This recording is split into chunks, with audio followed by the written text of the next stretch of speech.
Video Diary, March the 23rd, 2023, by Hiroshi Hayashi, Hammamet City, Japan.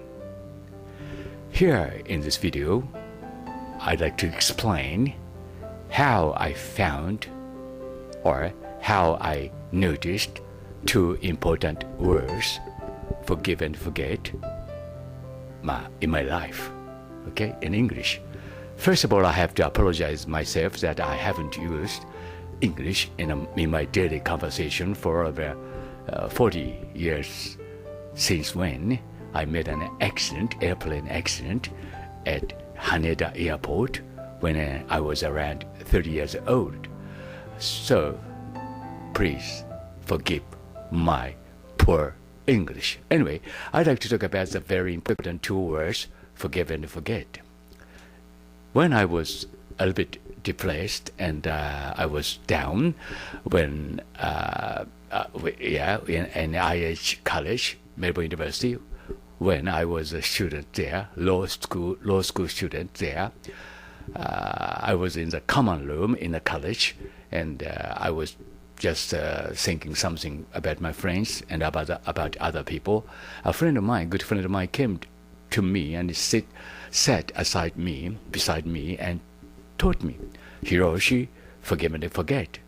It's very good word. It sounded very good to me, forgive and forget. So I kept these two words in my brain after that. Then about when I was also again depressed or something, some sort of emotional reaction. Is that okay to say that? So I felt so when about 30 or I don't know. I forgot the name. When I thought so, but one day I was again sort of depressed, some way anyway. When I was about 30 years old, the two words forgive and forget came across my brain memory, right? So I tried to think what's the meaning of it. But I had been always thinking about the two meaning of the two words, forgive and forget. It's a very, very sort of two words which seemed to have a very significant meaning in it, because forgetting or forget means also together just forget. But of course, it means forget, which also means in my brain that to forget someone is to forgive. So forgive someone or other people, which means sort of give something to other people, right? To give something to other people, and forget means to get something from other people. But I've been thinking all the time about two words when I was very young, saying, what is something? What is something is that we can give and we can get from other people, right? But soon I found that the two words means sort of love, I mean that to forgive someone is to give love to other people, and to forget other people is to get love from other people. But in Japanese, we don't use so often in our daily conversation love. Love is sort of different sort of concept in it from other people, such as Australians and Americans. We don't use the word so much in our daily conversation, love. So we use a sort of a similar word, which is jihi, which is a sort of Buddhist philosophy of love, but different in a sense. But when you say jihi, which means sort of jihi is a very difficult word to translate into English, but a scholar once translated the word jihi into these words as you like, which means to love other people is to let the other people as they like. That is a jihi. You understand that? What I mean?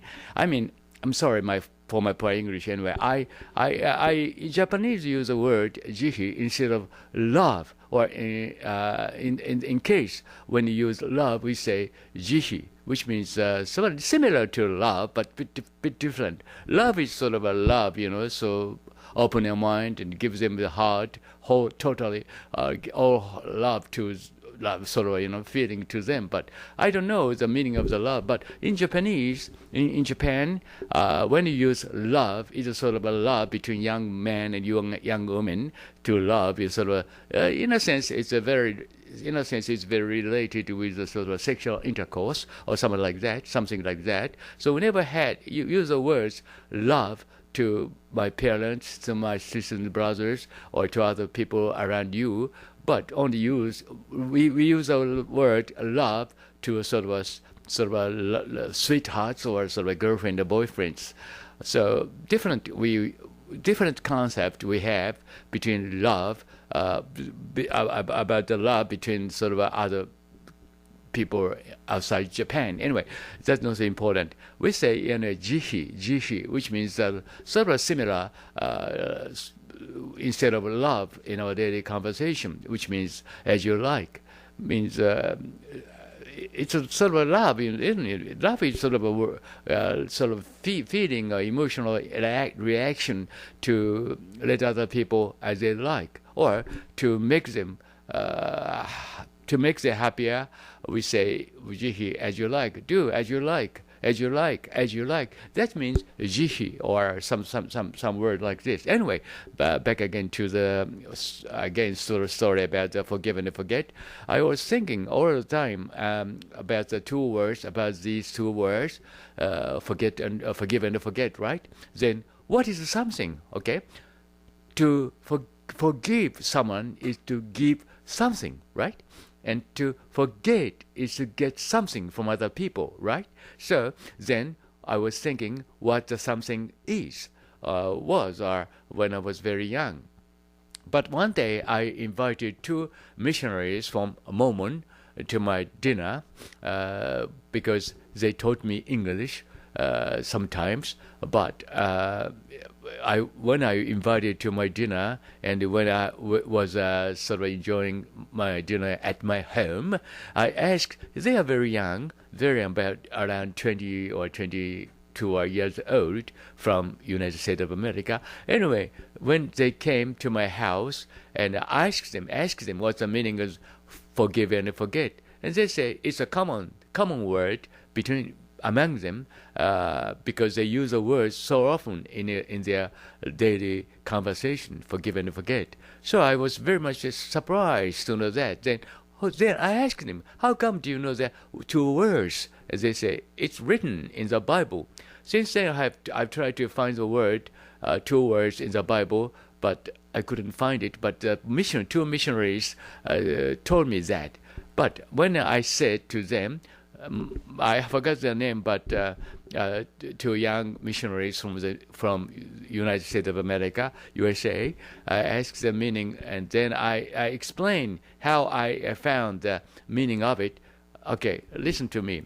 I understand that forgive and forget means to forgive, to give them love, and forget someone, anyway, other people, is to get something from them. Then what is the something is love. I understand so.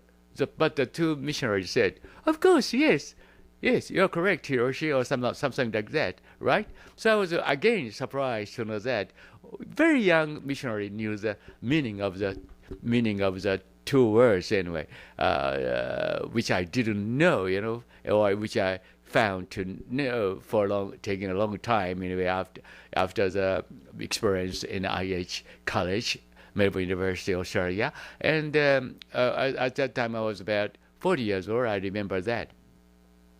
So I was very surprised because young people knew the word, meaning the words, two words, and the meaning of it. So I was very, anyway, in a sense, very much surprised anyway to know that anyway. So then now I am sure, I'm confirmed that the two words forgive and forget means forgiving other people is to give them love, and forgetting other people is to get love from other people. Am I wrong or am I correct? Anyway, ladies and gentlemen, I say that these two words are very important, but I'm not much, in a sense, matured. I'm just a tiny little ordinary Japanese people. I am a man, person, so I'm not so much. Anyway, I can't do that. Forgive and forget other people while I have a trouble with other people. But I can do. But I forgive them by forgetting them, just forgetting them, just forgetting them. So maybe sometime in the future, I hope I can do forgiving other people to give them love, and forgetting them to get love, but not yet enough. I'm not yet. Excuse me. I got an allergy. Seasonal allergy now. Anyway, that's what I found, and I can talk to you in this video diary. So, but ultimate forgive and forget is what was practiced by Maria of Bethany, who lost her husband, Shama Jesus, and who was killed by Inanna Maria and John the Baptist and Judah the traitor, right? But Maria Bethany named her son with Shama Jesus, Judah. It's got a very significant meaning in it, because he named the boy, their son, Judah the traitor, after the Judah the traitor. So maybe Maria Bethany forgave. Is that okay to say that? Forgave Judah the traitor and forgot Judah the traitor in such a way. Anyway, that's a story about Maria Bethany, wife of Shama Jesus. But Shama Jesus was murdered before he was crucified on the cross, and the very very practitioner of the philosophy of Jesus. Anyway, thank you very much for listening and listen to me, and bye. Yes, forgive and forget other people. That's a very important philosophy for us humans to live in this noisy and crazy world. Don't you think so? Bye. Bye again.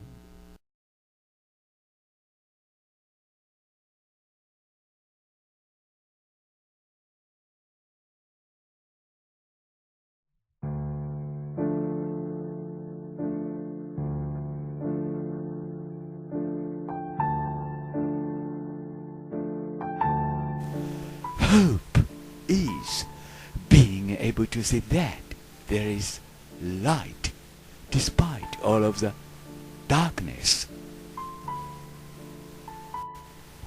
希望というのはね、暗闇であるにもかかわらず、その向こうに光を見ることができるということを言うんだよ。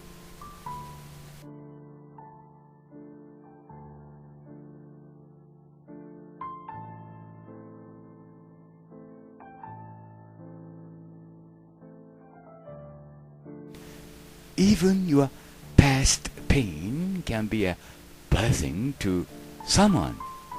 Hope lifters are willing to reach back and pass hope on. あなたの過去の苦痛ですらもね、誰かにとっては恵みになることができるんだよ。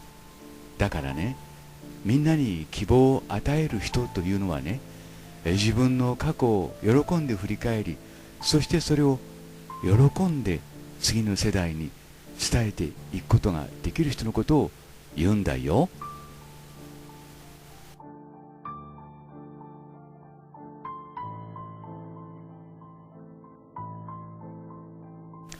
Only in the darkness Can you see the stars? 暗闇の中にいるからこそ空の星をあなたは見ることができるんだよ。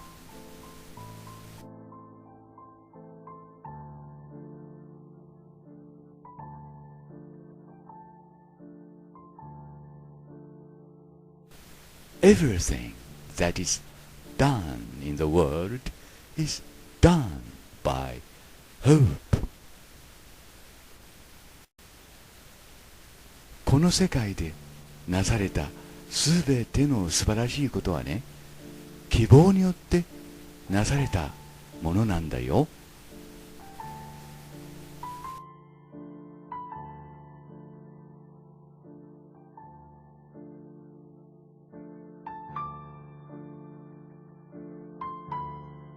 We must accept finite disappointment, but never lose infinite hope.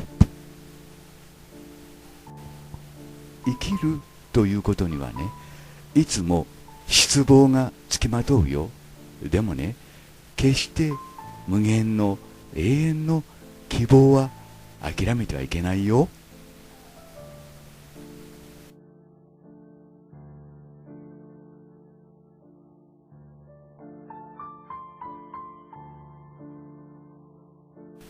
Once you choose hope, anything is possible. 一度ね、希望を選択すればね、どんなことでも可能なんだよ。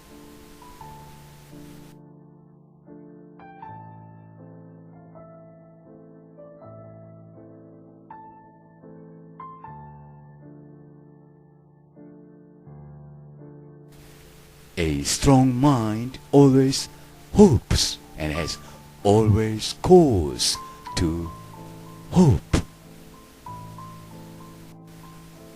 強い意志がね、いつも希望へとつながっていくんだよ。そしてそれがね、いつもあなたに希望を与えることになるんだよ。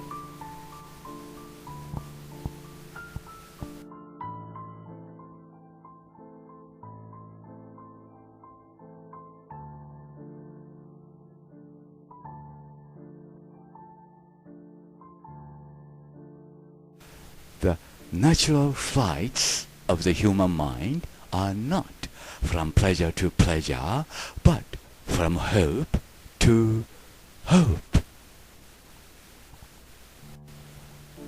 自分の心で大空を飛ぶということはね、喜びから喜びへと渡り歩くことではないんだよ。希望から希望へと渡り歩くことなんだよ。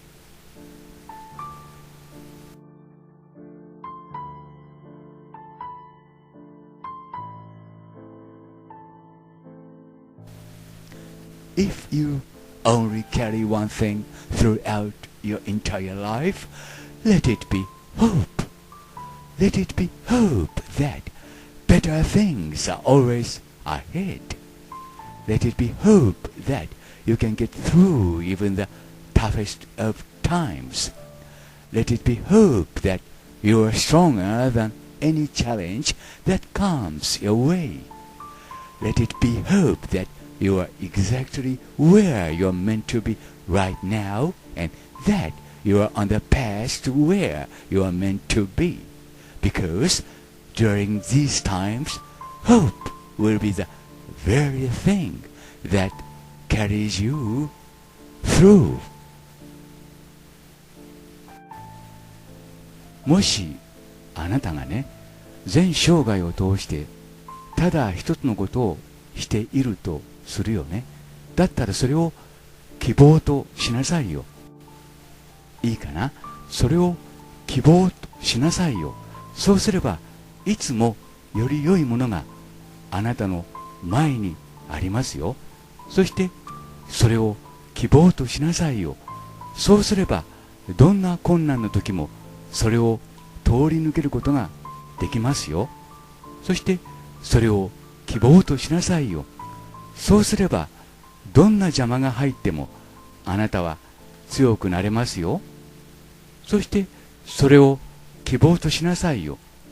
そうすればあなたは今、あなたがそこにいるべきところにいるということになり、あなたはそうなりたいと思っているところに向かっているということになるんだよ。だってね、それぞれの時々においてね、希望があなたをまさに前向きに連れて行ってくれるからなんだよ。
I forgive people by forgetting them.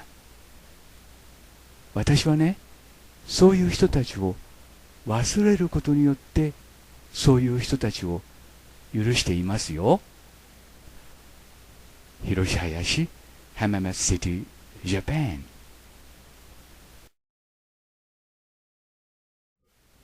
Forgive and forget, not revenge and regret.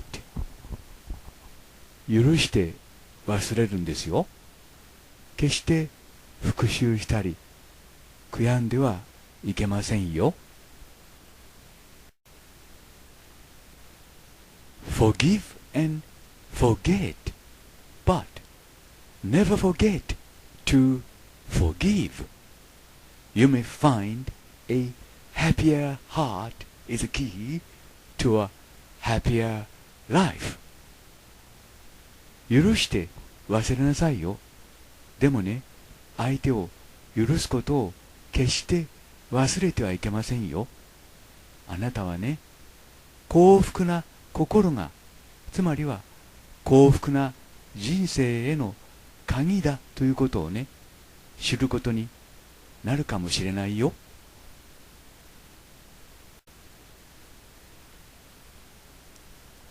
Forgive, you will have happiness. Forget, you will have satisfaction. Forgive and forget, you will have everlasting peace within and without. 許しなさいよ。そうすればね、あなたは幸福になれますよ。忘れなさいよ。そうすればね、あなたは満足感を覚えますよ。許して忘れなさいよ。そうすればね、あなたは永遠に続く心の安らぎをあなたの中にも、そして外にも持つことになるでしょ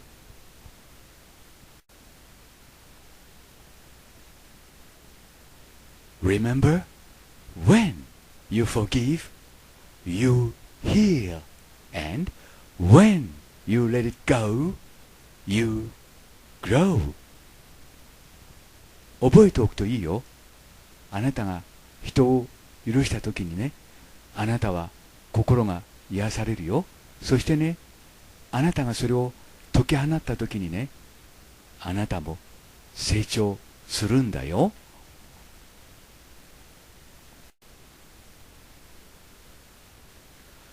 My plan is to forgive and forget forgive myself for being stupid. 私の生活信条はね、許して忘れることなんだよ。自分が愚かでバカなことをね、つまりそれを自分で自分を許すことなんだよ。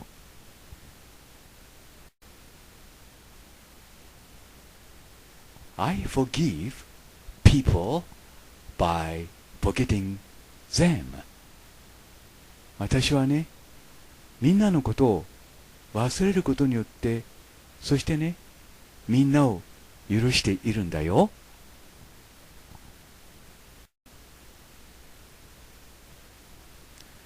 Forgiveness is the best form of love. It takes a strong person to say sorry and an even stronger person to forgive. 許すということはね、愛の最高の形なんだよ。それによってね、つまりごめんねということによって人は強くなれるよ。そして相手を許すことによってさらに強い人になることができるよ。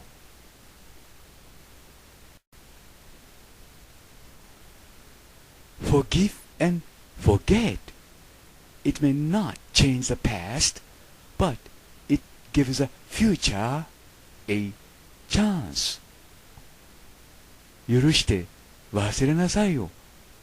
そうすればね、あなたは自分の過去を変えることはできないけれども、でもね、未来にあなたはそのチャンスをつかむことになるんだよ。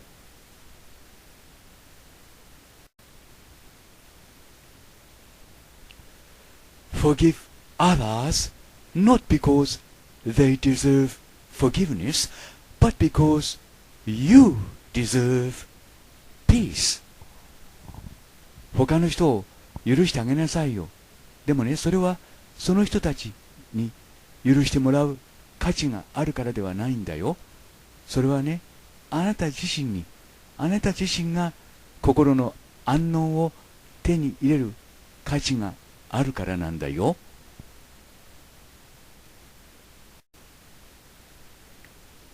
Forgive and forget. Learn the lesson and move forward. 許して忘れなさいよ。そしてそれを学び、あなたは前に進むんですよ。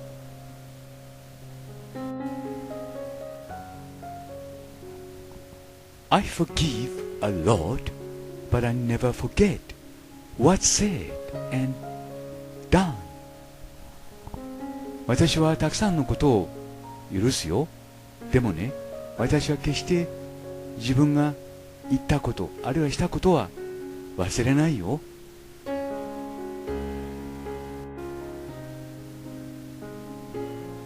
Never forget the three powerful resources you always have available to you: love, prayer, and forgiveness. 生きることの力強い3つの源泉があることを忘れちゃいけないよ。それはいつもあなたの近くにあるもんなんだよ。つまりね、愛と祈りと、そして人を許すこと、それを忘れちゃいけないよ。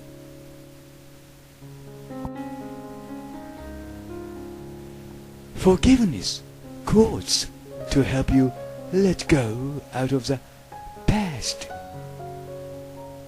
人を許すことによってね、あなたは過去の苦しみから自分を解放することができるようになるんだよ。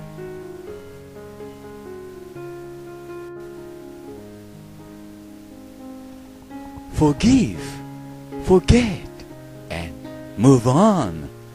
You release yourself from miseries when you forgive others.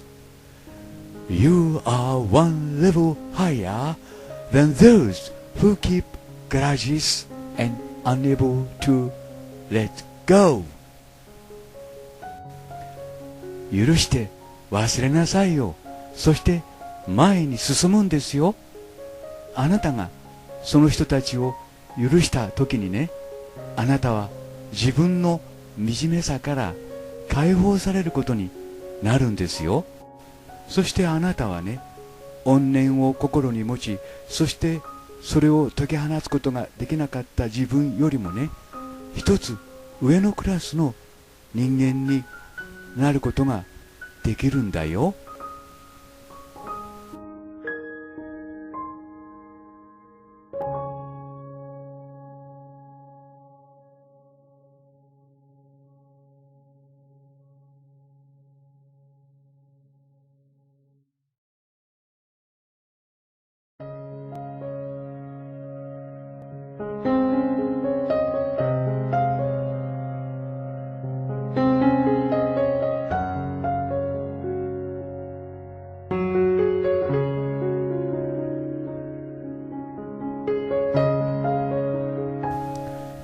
遠い昔、1970年の頃のこと、私がオーストラリアで学生生活を送っていた時のことです。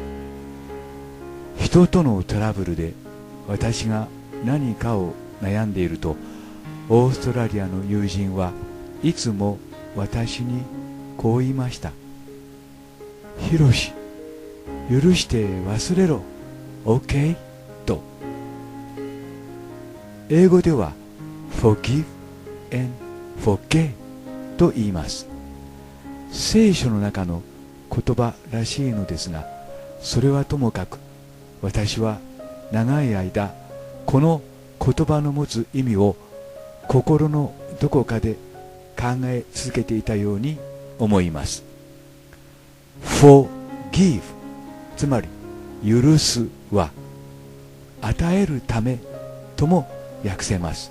同じように forget、 忘れるは得るためとも訳せます。では何を与えるために許し、何を得るために忘れるのかと。ある日のことです。自分の息子のことで思い悩んでいた時のこと、ふとこの言葉が私の頭の中を横切りました。許して忘れろと。どうしようもないではないか。どう転んだところでお前の子供はお前の子供ではないか。誰の責任でもない。お前自身の責任ではないかと。途端私はその何が何であるかが分かりました。あなたの周りにはあなたに許してもらいたい人がたくさんいます。あなたが許してやれば喜ぶ人たちのことを言います。一方、あなたには許してもらいたい人がたくさんいます。その人に許してもらえれば、あなたの心はどれほど軽くなることでしょう。つまり人間関係というのは、総じてみれば許す人と許される人の関係で成り立っています。そこでもし互いが互いを許し、そしてそれぞれの嫌なことを忘れることができたら、この世の中はなんと素晴らしい世の中になることでしょうか。と言っても、私のような凡人にはそこまではできません。できませんが、自分の子供に対してならできます。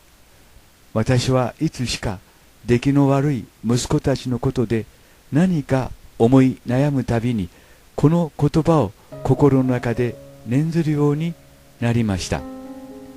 許して忘れると。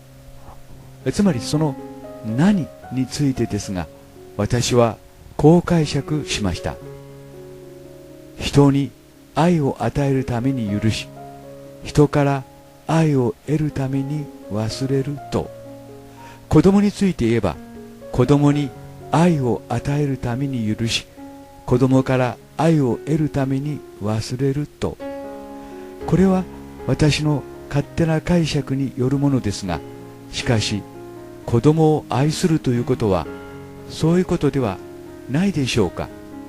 そしてその度量、言い換えると、どこまで子供を許し、そしてどこまで子供を忘れることができるかによって親の愛の深さが決まると。もちろん許して忘れると言っても子供を甘やかせということではありません。子供に好き勝手なことをさせろということでもありません。ここで言う許して忘れるは、いかにあなたの子供が出来が悪く、またあなたの子供に問題があるとしても、それをあなた自身のこととして受け入れてしまうということです。たとえ我が子でも許せないとか、まだ何とかなるはずだとあなたが考えている間は、あなたに安穏たる日々はやってきません。一方、あなたの子供もまた心を開きません。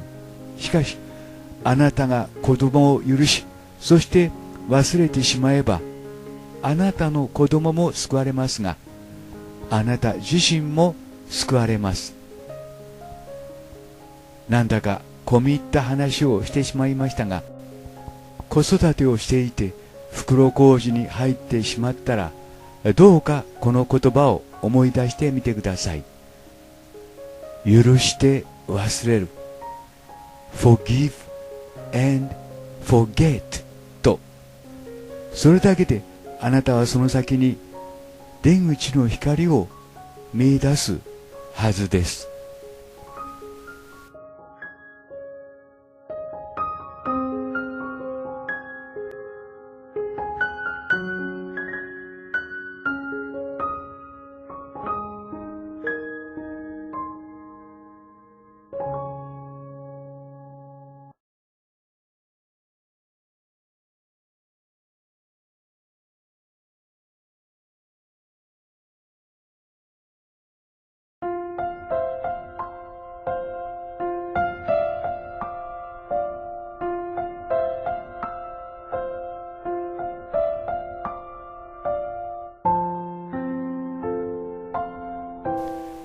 Peace begins with a smile. Albert Einstein。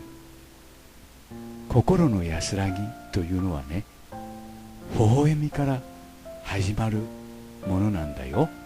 アルバート・アインシュタイン。広島市浜松シティ、ジャパン。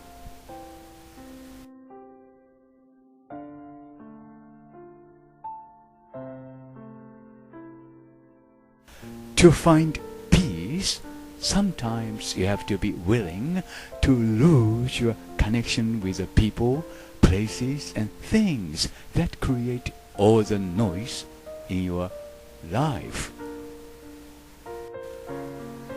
心の安らぎを求めるためにはね、あなたの生活の中であなたの心を煩わせる人や場所やものを喜んであなたは失わなければならない時もあるんだよ。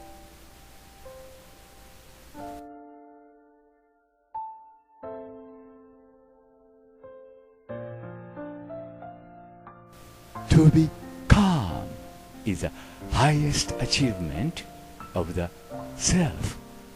Zen proverb。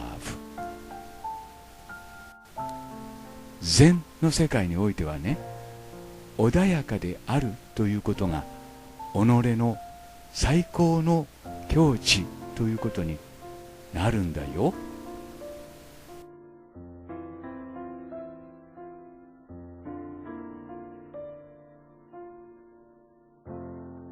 I have no desire to argue with anyone. I choose to walk away because I just want peace. 私はね、誰とも言い争いたくないよ。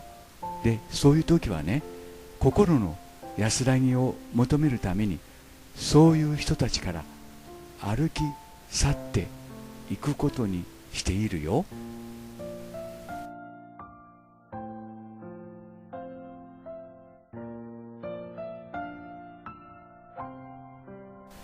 Peace comes from within. Do not seek it without. 心の安らぎというのはね、自分の中から湧き起きてくるものなんだよ。決してそれを外の世界に求めてはいけないよ。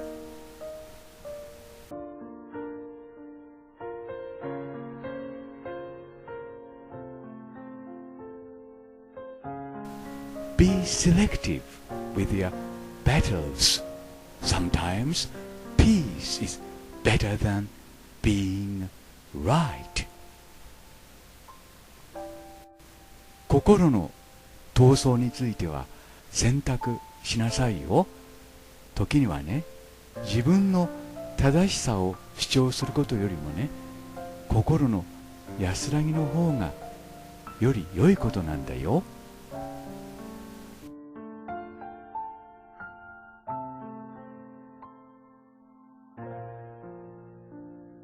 Peace. It does not mean to be in a place where there is no noise, trouble, or hard work. It means to be in the midst of those things and still be calm in your heart. 心の安らぎ、それはね、決して騒音の中や面倒、あるいは厳しい仕事の中に自分を置かないということではないんだよ。それはね、つまりはそうしたものの中にあってもね、あなたの心を穏やかにするということを意味するんだよ。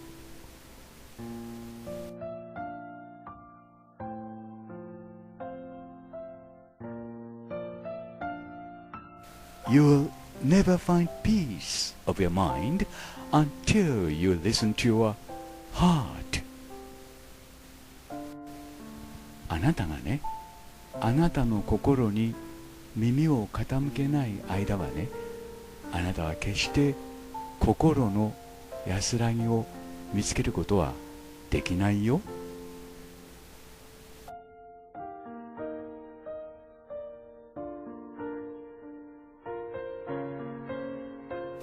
Don't let the behavior of others destroy your inner peace. 決してね、他人の行為によってあなたの心の平和を破壊させてはいけないよ。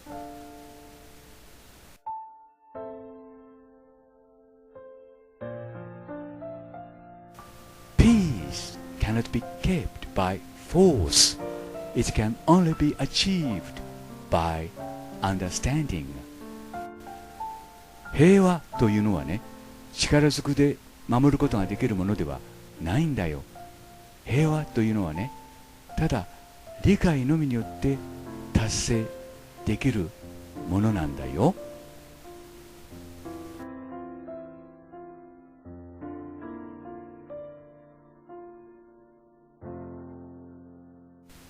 The measure of success is happiness and peace of mind.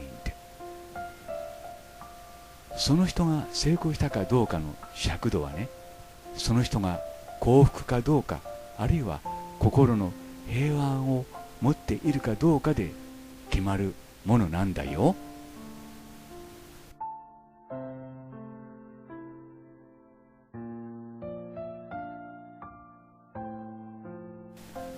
There is no greater wealth in this world than peace of mind. この世界にはね、心の安らぎに勝る富、豊かさはないんだよ。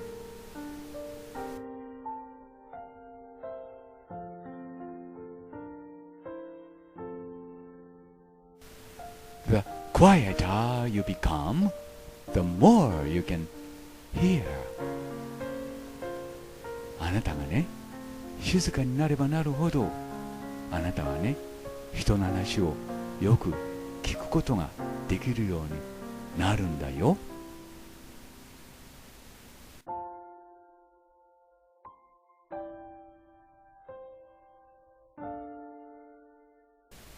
Walk in the direction where your peace is found.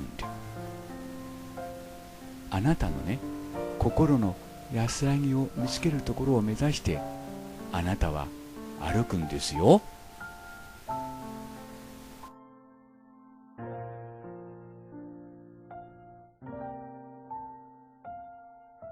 There is a voice that doesn't use words. Listen. 言葉を必要としない声というのもあるんだよ。それはね、聞くことなんだよ。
Prayer is not asking. It is a longing of the soul. It is daily admission of one's weakness. It is better in prayer to have a heart without words than words without a heart. God has no religion. 祈るということはね、ものを求めることではないのだよ。祈るということはね、魂を求めることを言うのだよ。祈るということはね、それによって自分の弱さを日々に知るためのものなんだよ。その祈りにおいてはね、心のない言葉よりも言葉のない心の方が大切なんだよ。神には宗教はないんだよ。